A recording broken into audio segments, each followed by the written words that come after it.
Presentadas en sociedade as festas do Apóstol 2016, as máis longas dos últimos anos e as máis intensas, según a concelleira de Acción Cultural Branca Novoneira.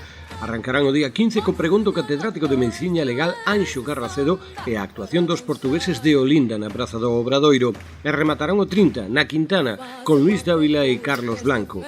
No medio un programa de actividades imposible de cubrir na súa totalidade.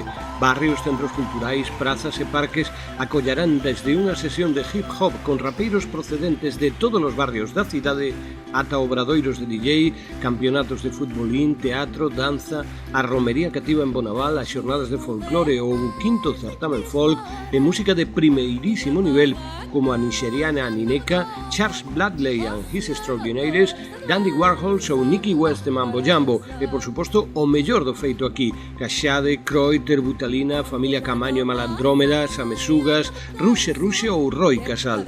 A concelleira Branca Novoneira contábanos ao remate da rolda de prensa e acompañada por Marta Lois e Jorge Duarte o importante dun programa de festas que chegue a toda a cidade. Nos acreditamos que as festas teñen que ser moi diversas, ten que haber diversidade nos estilos, ten que haber diversidade tamén nos xéneros, o sea, as festas non poden ser exclusivamente música, en da que son o espazo central, non poden ser exclusivamente na Quintana, teñen que estar descentralizadas, teñen que chegar a todos os barrios.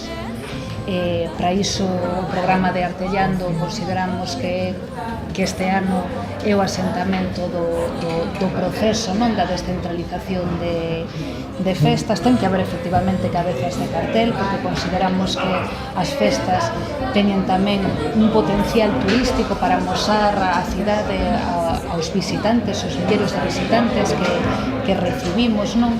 Teñen que ser unhas festas dunha capital, da capital cultural de Galiza, non só exclusivamente dos vecinos da cidade, pero teñen que ser unhas festas que sexan o escaparate da creación cultural da cidade. Entón, para min, son prioritarios o traballo que facemos cos colectivos, cos grupos e cos activos culturais da cidade. Esos espazos, os espazos da identidade e a creación cultural da cidade son centrais.